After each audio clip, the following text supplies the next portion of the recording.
Do you know my name? Hello? Oh, it's moving.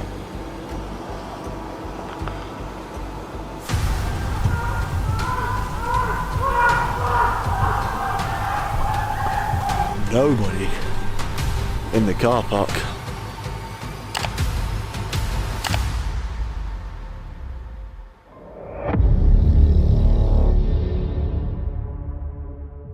On February 26, 2023, Isabel Page uploaded a new entry in her travel series on YouTube.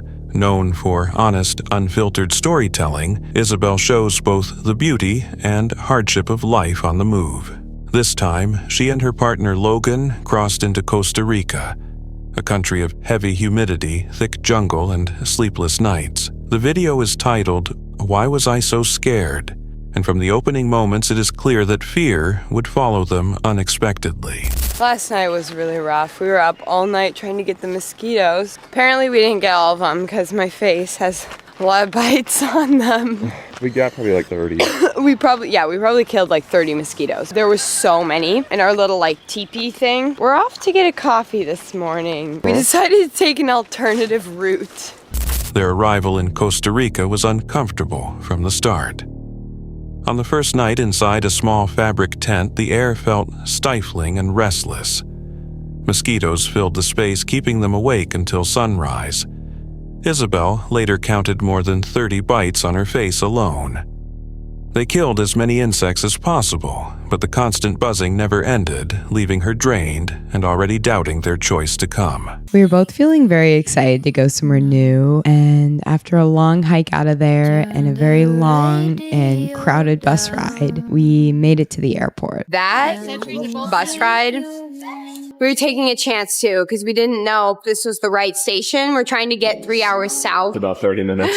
Yeah, we slept like 30 minutes last night. I'm exhausted. I had a meltdown at the bus station earlier, crying on the side of the highway. After 14 hours and 3 different flights and then a 7-hour bus ride, lugging all our things around, it can sometimes make me question whether the benefit of traveling outweighs the struggle. But after what felt like forever, we finally made it to the jungle. Morning offered little comfort. Determined to continue, they boarded a bus heading south. It was painfully overcrowded. Passengers pressed tightly together, with some even clinging to the back as the vehicle pushed through traffic. For Isabel, who had barely slept, the ride seemed endless. The hours, the noise, and the heat wore her down. At the bus station, she broke down in tears, sitting beside the road, unsure whether continuing the journey was worth the toll it was taking.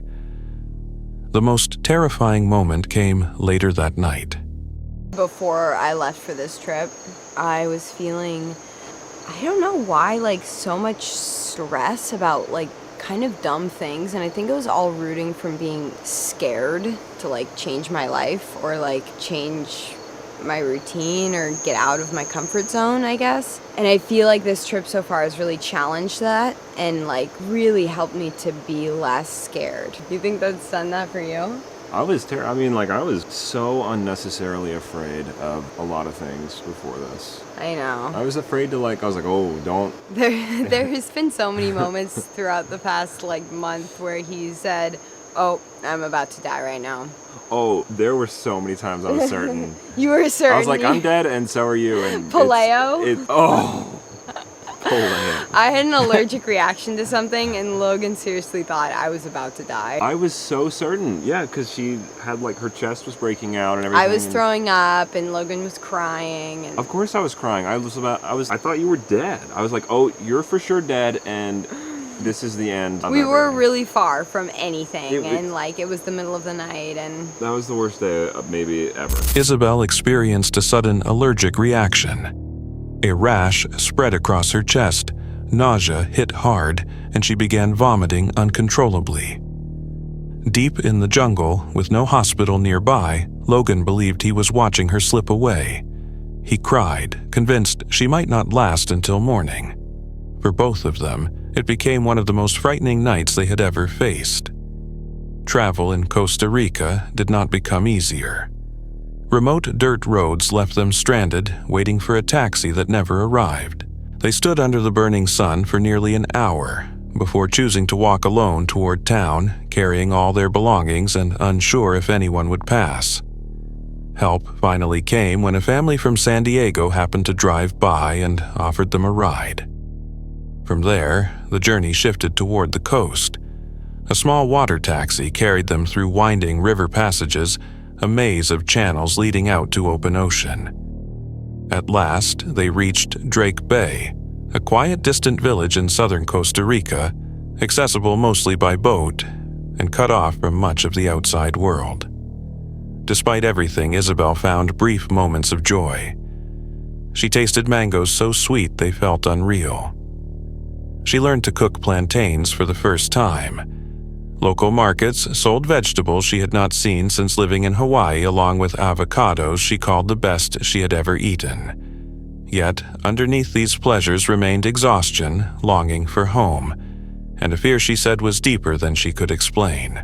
Viewers quickly noticed the openness in Isabel's story.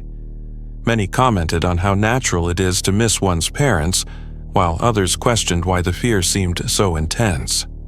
Logan's tears during Isabel's reaction raised more questions. Was it only panic, or did he sense something more in that isolated moment? The jungle had pushed them to their limits, but it may have revealed something deeper, how vulnerable it feels to be far from safety. Isabel herself admitted she could not fully explain her fear. Was it only fatigue, homesickness, and uncertainty? Or was it the jungle itself closing in around them and magnifying every weakness? Why was she so afraid, and could that fear have been the very thing that kept her alive? Offmore Woodland, a site known for local legends and repeated accounts of strange activity, provides the backdrop for this episode. The video is recorded on a cold evening as the host arrives just before sunset, explaining that people in the area have long reported unexplained voices, sudden chills, unusual lights, and the unsettling sense of being observed. Planning to remain until after 8:30 p.m. when darkness fully settles, he begins by setting up his equipment: K2 meters, motion-triggered lights, and a spirit box. Welcome back everybody to Black Country Ghost Hunters. We're at a location today called Offmore Woodland, which has gained a reputation for supernatural activity. Many strange things have been spotted by locals, various other people which I've spoken to. I'm actually going to wait until 8:30 p.m. where it goes much more darker, but until then I'm going to relax and sip my coffee. If any spirit is present with me, can you come forward and communicate by putting various things on my devices? I have lights placed around. You can communicate with those or put words on my spirit box. Where are we?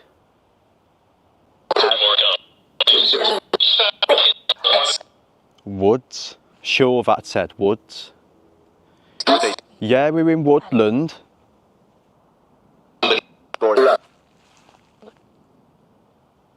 He addresses the camera, describing his plan to wait, stay calm, and observe whether anything reacts to the devices placed around the clearing.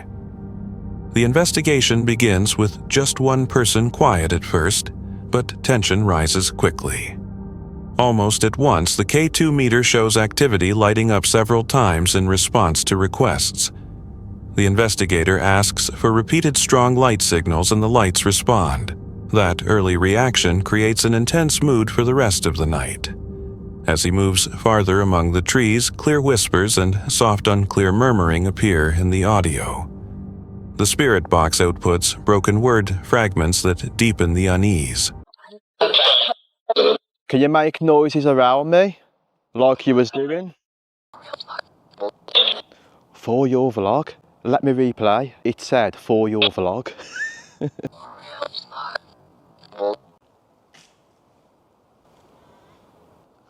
We are going to walk around Offmore Woodland, going various places. Grabbing my K2 meter. Let's go. Creepy part, we heard noises, great K2 responses, again strange words. Hello. Walking down, sounded like very faint mumbling.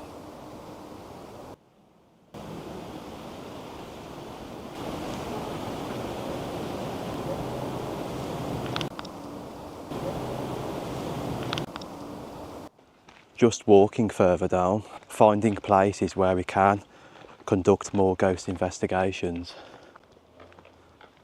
If any spirit is still present with us, can you please make yourself known? The K2 continues to spike at intervals, and the recorder captures faint distant noises that could be footsteps or shifting brush. Later, dim lights become visible between the trees. The group follows the glow as it comes closer without producing any clear sound. They debate whether it could be a cyclist or someone using a flashlight, but their calls receive no answer. You're crazy what we heard, tell you. I'm telling you, man. Absolutely weird. Yeah, we keep seeing lights. Hello? Shh. Did you hear that? Where's the lights go? Hello? Oh, it's moving. Oh, it's coming towards us. It's coming towards us. Put the flash down. It's getting closer. Hello? What's a bike, I think? It could be a bike, yeah. It's really bright now. But did you not hear the weird noises? Who's there? This is strange, guys. I can hear voices. Can you?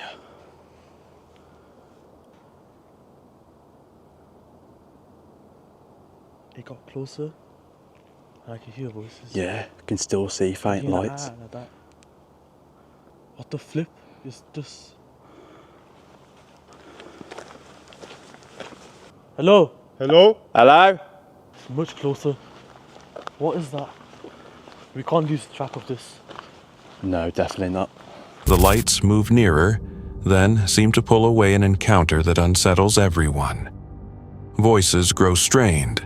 Flashlights sweep across the woods but reveal nothing. As the team continues, a distant scream slices through the darkness, followed by an unnatural silence. They reach the remains of a church and the nearby graveyard, a place with no parked vehicles and no signs of other people. One investigator says something ran past. Another feels a sudden coldness. Beams of light scan gravestones and crumbling stonework, but clear proof remains absent. For the rest of the visit, the team records bangs, rustling sounds, and distorted voices, while the instruments keep giving irregular readings.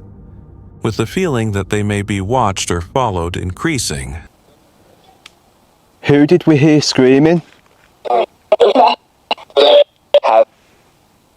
Oh my god. Oh my god.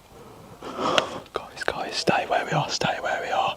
That's great paranormal.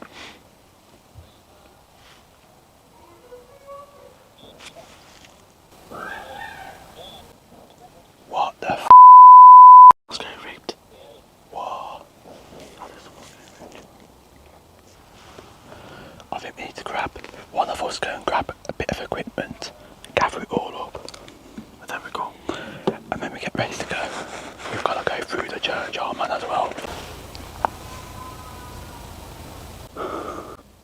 Yeah, no cars are parked. Yeah, nobody around. No cars parked. You tell me where those noises were coming from. Look. Oh, this is a graveyard. Yep. Oh, That hell makes no. it even more creepy. Hell no. They decide to stop the investigation. Before leaving, the host promises to return for another session, possibly bringing a partner next time. He invites viewers to share their opinions on whether what happened suggests something paranormal or can be explained by normal causes.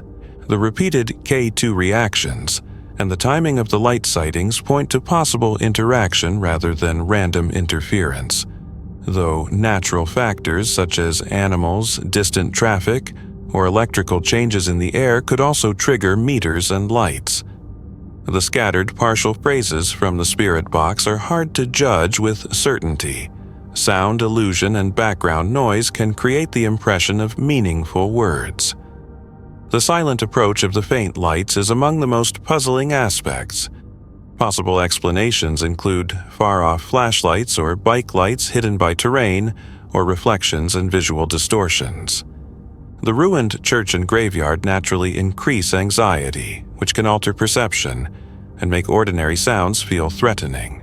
Was this only a series of explainable signals intensified by the setting and nerves, or did the team capture something that defies simple explanation? Which moment stood out most to you?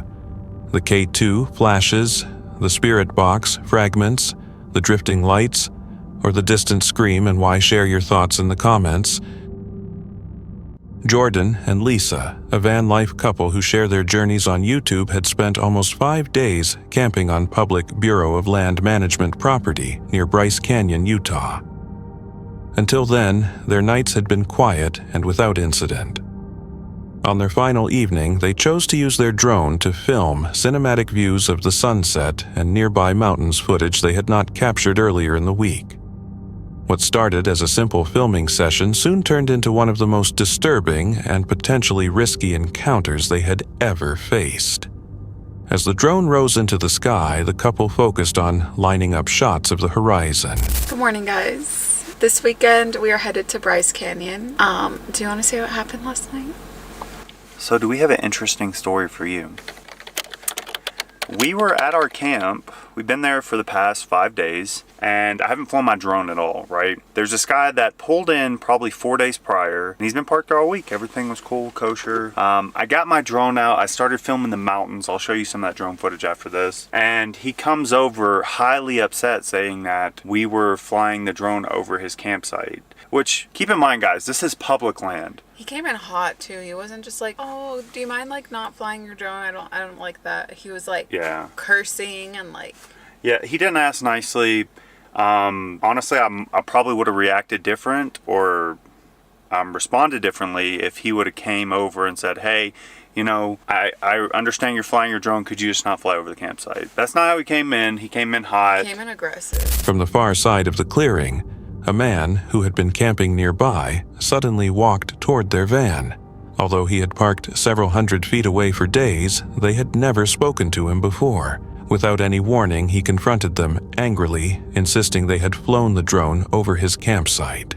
Hey, is that your drone? It is. Sitting right over my camp? Oh. It's over here. I see it's over there. A minute ago it was over my camp. It literally hasn't gone past my head. Bullshit. It literally hasn't. Bullshit. I can show you my videos. Listen, that's Sir. where I'm staying. Don't fly your drone over You my think I camp. care about your camp more than these mountains? You want me to kick your Is that it? Is that the best result? Is that the way you want to go? I'll go that way. I don't bro, have a no problem one's with it. trying to look into your camp. We'll put the drone away. I'm just trying to get these mountains. That's the answer. That's not Okay. the answer. I'm gonna get Hey, a off. shot. You put the drone over my camper, I'm gonna kick your. That's fine. Look, the drone will not go beyond this fan. It has not a minute ago. Well, if it did, I apologize. But You off. I'm gonna kick your so you get it Okay. over there again. yeah, You understand? sure, I understand. You had the right answer. Sorry about that. We'll put the. I'm He's not. just putting- trying to get the mountain. I'm just trying to get the mountain. I have nothing. The to do with mountain's this. over there. Yes, look, You just had it over my camp. because I'm shooting. I'm shooting going towards the I mountain. don't care what you're shooting. Going towards the mountain. We'll put Don't it put the drone over my camp. You understand? We won't put the drone over your. Just stop talking Do to you him. Stop understand? talking to him, sir. I told you, You it don't want won't. to wipe your I up said up it off won't there, go sir. past the van. I Do said, it again, Sure, and I'll you up. sure. It You won't want go to do past. the mountain? Do the mountain. It won't go past the van. I already said that. Good answer, I said that before. dude. I'll shoot the drone out of the air, and I'll cut your Sure, ass. sure. I won't bring it towards your van. Good idea. Yes. I'm not putting the drone away. I'm getting my shot like I was in the first place. He accused them of violating his privacy and claimed the drone had hovered above his spot, something Jordan knew was untrue since the aircraft had never moved beyond their own vehicle. Jordan tried to explain calmly that they were filming the scenery, not his camp, and pointed out that flying a drone was allowed on BLM land. The man refused to listen. His voice turned hostile, shifting into personal insults, threats, and even statements that he could shoot the drone out of the sky. Recognizing how unstable the situation had become, Lisa stepped in to calm things down. Even though they believed they had done nothing wrong, she agreed with him where she could, hoping to ease the tension enough for him to leave. After several stressful minutes, the man finally walked away. Soon after, the encounter took another strange turn. Yeah, so we ended up just leaving that camp spot last night. It was just safer just not to stick around, and we left. And then he left, but he left his camper there, which was sketchy. We're like, why is he leaving? And That's another reason. That's another reason we left. Like, what is he gonna go get? So we immediately packed up and left. Guys, I would have flown my drone for like 10 minutes. 10 minutes tops. You know, he's been there all week. We've been there all week and didn't get one drone shot. We were just going to get the sunset on our last night, and that was it. And you know us, guys. We stay on public land. It's not like he paid for this campsite. Like, everything was public. Like, he walked up to where we were camping with no problem, but he kept referring to his campsite as, like, his property. So I was like, okay. The man drove off in his vehicle but left his camper behind, making them wonder what he was doing or whether he planned to return. Not wanting to take risks, the couple quickly packed their gear, abandoned the campsite they had used for days, and drove away into the night. The first thing we're going to answer is, were we in a national park? No, we weren't in a national park. We weren't in a state park. I was legally able to fly my drone where we were. We were on public BLM land. We were completely within our rights to fly where we were. For those of you wondering, I've been flying drones for 2 years. I am trust certified, and my smallest drone does not have to be registered, but my other drone does, so I follow all the FAA rules and regulations. On the DJI app, it has an integrated GPS system, which shows you no-fly zones. This is what it looks like. I'm going to go to the spot that we were at. For those wondering, you see this spot? We're right in here. This is referencing other people that flew their drone in this area. Later, they told viewers that their drone flight had been completely legal. They had followed FAA guidelines, used the DJI app with built-in restricted zones, and confirmed they were in an approved area. Jordan stressed his training and experience, making it clear that nothing about the flight had been careless or intrusive. The confrontation shows how tension can arise when modern technology like drones clashes with personal expectations of privacy, even on public land. Although the couple followed the rules, the neighbor's belief that he was being watched may have sparked his anger. Whether his reaction came from fear, confusion, or deeper personal issues is still unclear. What do you think truly caused the man's aggression? A mistaken idea that his privacy was violated, or something more serious beneath the surface? And if you were in their place, would you have stayed to keep filming, or left, as Jordan and Lisa chose to do? Will's Whereabouts is a YouTube channel dedicated to stealth camping van life and minimalist outdoor travel, often recording quiet nights spent living simply in remote or semi-remote places.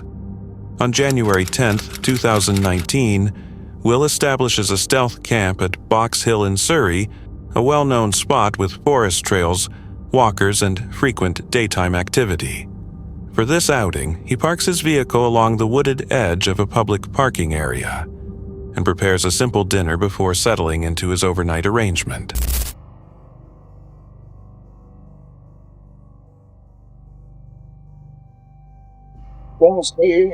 Steve.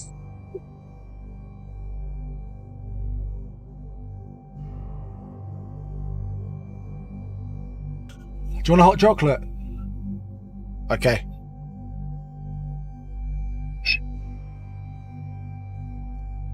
Is that enough for two? Oh! Oh, yes. Yeah.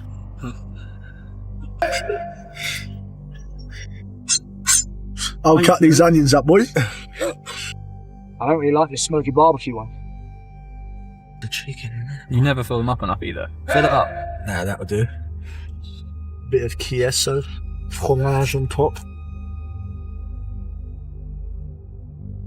Absolutely freezing cold. Yeah, that first bite. Whoa!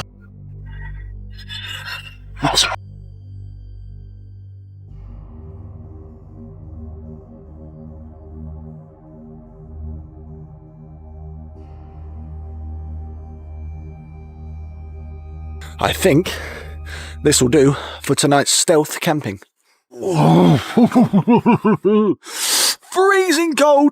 Tonight's setup As it always is, always the same from now on. I'm literally parked as far back into the forest as I can. There's a few other cars in this National Trust car park. Apparently right now it's 3 degrees, but as of 3, 4, 5, 6 in the morning, that will definitely be the coldest night that I've spent in the car so far. Time to lock this front door. The only door that isn't locked is the boot, because I can't lock it. What I will do before I go to sleep is crack the windows open just to get a bit of airflow. Oh, lovely stuff. Feels very, very comfortable. I don't know why, it just feels different, and I feel pretty safe here, even though there are a few hooligans about in their cars. I've decided to put my gas portable stove just sitting on the boxes. I'm going to spark it up and get a bit of nice warm air to come through. For sure, I'll turn it on just to heat it up. Don't worry, windows are slightly open, carbon monoxide alarm is working, so hopefully I should wake up in the morning. Even though a few other cars are nearby, the area stays mostly calm as darkness arrives. Will locks up the vehicle and rests while the surrounding woodland grows silent.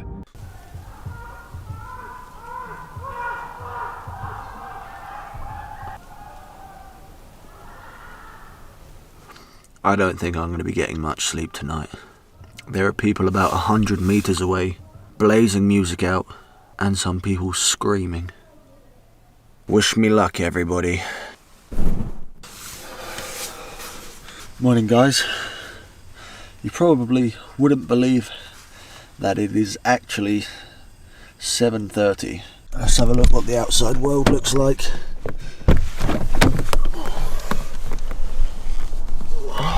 Nobody in the car park. The sun is just starting to come up. This was the spot last night.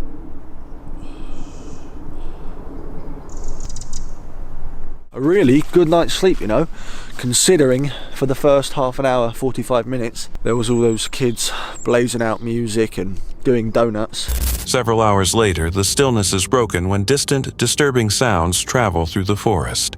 Loud, human-sounding screams and layered voices that seem to shift between the trees. No people can be seen, and the source remains uncertain, made stronger by the darkness and the way sound carries in wooded spaces. While Box Hill's easy access suggests other late-night visitors could be nearby, the strength and isolation of the noises create discomfort. Wooded areas can bend direction and distance, making ordinary actions feel threatening when they cannot be seen.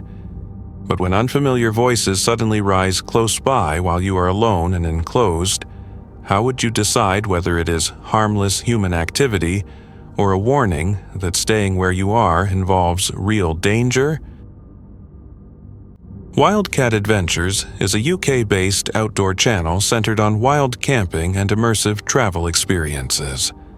On January 12, 2026, the creator reaches Hotwater Beach on New Zealand's Coromandel Peninsula, a place famous for geothermal warmth lying just beneath the sand.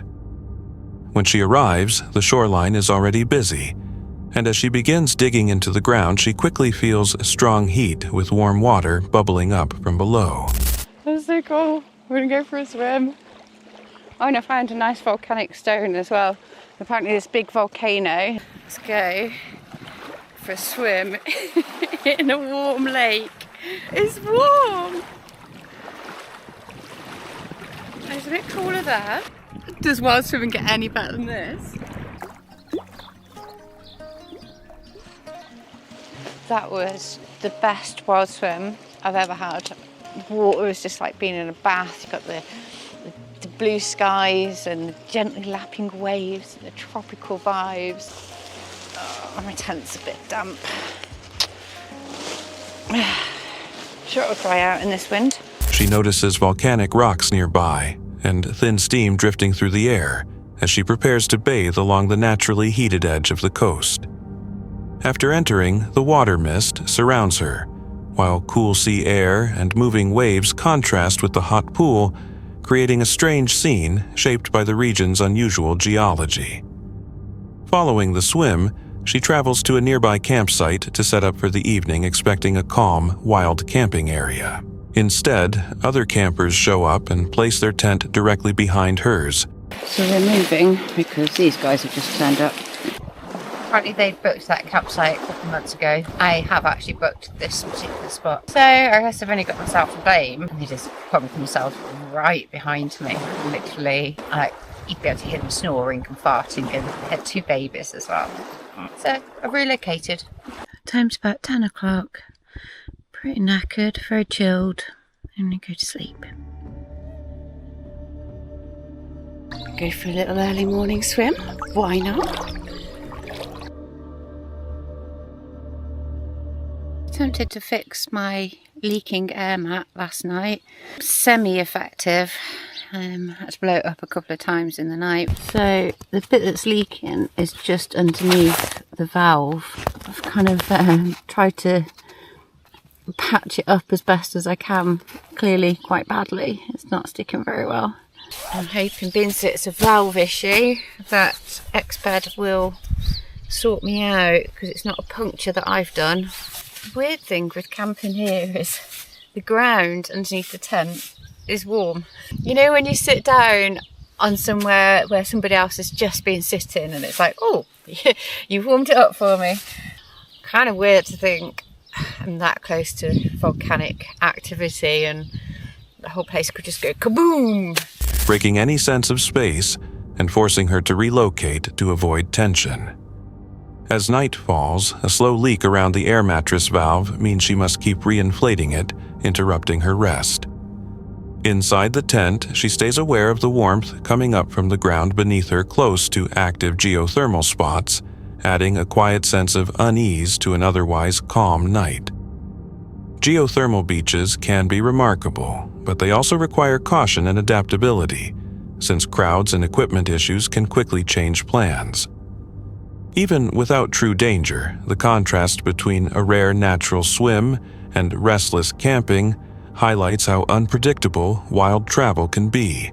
At what point would the compromise no longer feel worthwhile?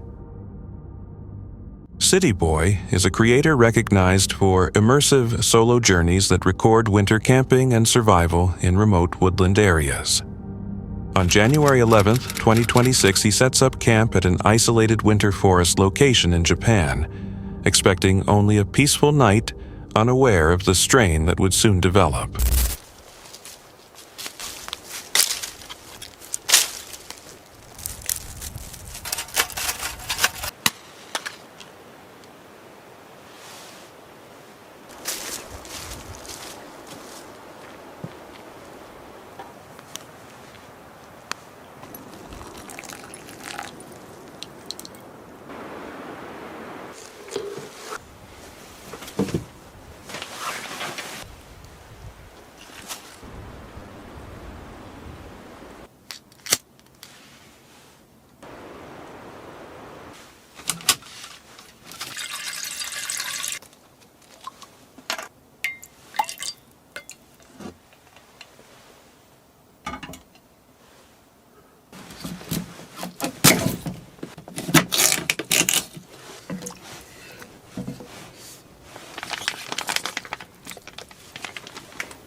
Before preparing to sleep, he leaves the vehicle to walk toward a restroom some distance away.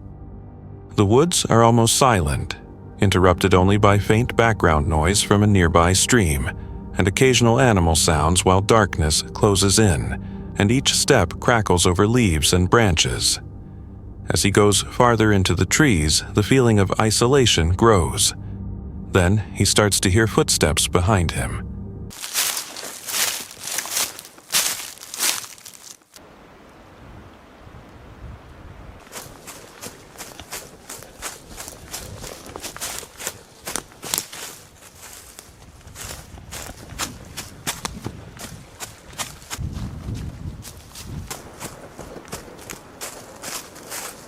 At first, he tries to explain the noise as imagination or natural movement, but the sound continues steady, intentional, and getting closer.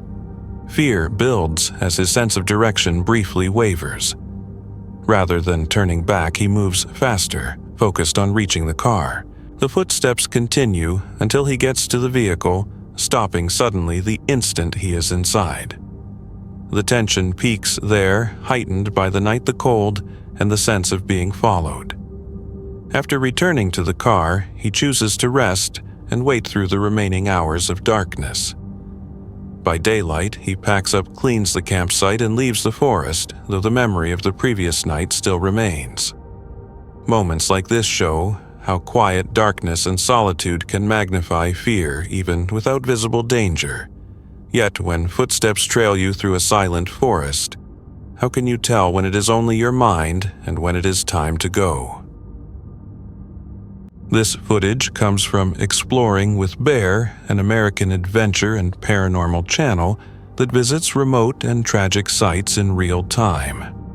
On January 13th, 2026, Bear walks alone along a snow-covered forest trail, heading back to a campsite where a man named Justin had died from exposure, unaware that the location would no longer appear the same. Another cool find on that Randonautica adventure was this owl, wooden owl, and it had letters on the back. Man, it's freezing right now. Look, what is it? Is that a blanket? Or a coat? Oh, look, the dog muzzle that we found last time, it was in the weeds over here. It is now up high in the trees over here. That is interesting. That's pretty high in the trees. So somebody moved the dog muzzle. The winter setting is quiet and gray, deepening the sense of isolation as Bear retraces a previous Randonautica route, remembering personal belongings once scattered along the path. As he gets closer, small but unsettling differences stand out. A dog muzzle that had been lying on the ground is now suspended high in a tree, indicating that someone has been there since his last visit. Ooh, I see it. I see the tent.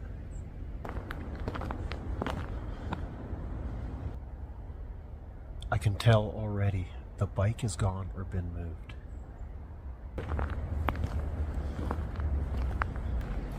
Hello?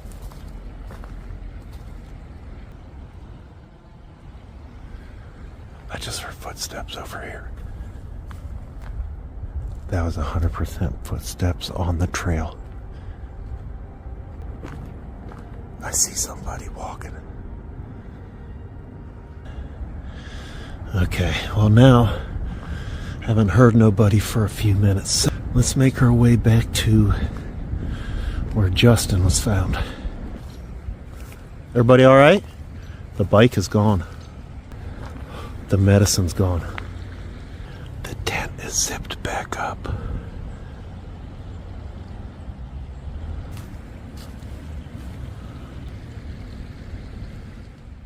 That was zipped back up. Man, I hope there isn't somebody else frozen in here. Okay, things have changed. Somebody's still using it. Man, it stinks in there. I almost forgot about the jawbone. It's still there. Tent was zipped up. There was a little gas can that's been put back up on the inside. Man, that is super duper creepy in itself. That tent is still being used. At the campsite, Justin's tent is zipped shut again, medication that was once inside is gone, and new objects such as a fuel container and a jawbone are discovered nearby. A bicycle, seen before, has vanished, strengthening the impression that the site is still being disturbed. The mix of recent changes and the known death creates a feeling of sorrow and unease intensified by the frozen, empty surroundings. Locations tied to tragedy often attract return visits, leaving behind fresh signs that keep them unsettling. Bear departs knowing the area is still unpredictable and may require another trip with assistance. But when a place keeps shifting, how can you tell what is natural and what implies someone may still be there? That's it for tonight. Which moment creeped you out the most? Drop it in the comments. Have your own story? Share it with us, and stay tuned. The next one is even darker.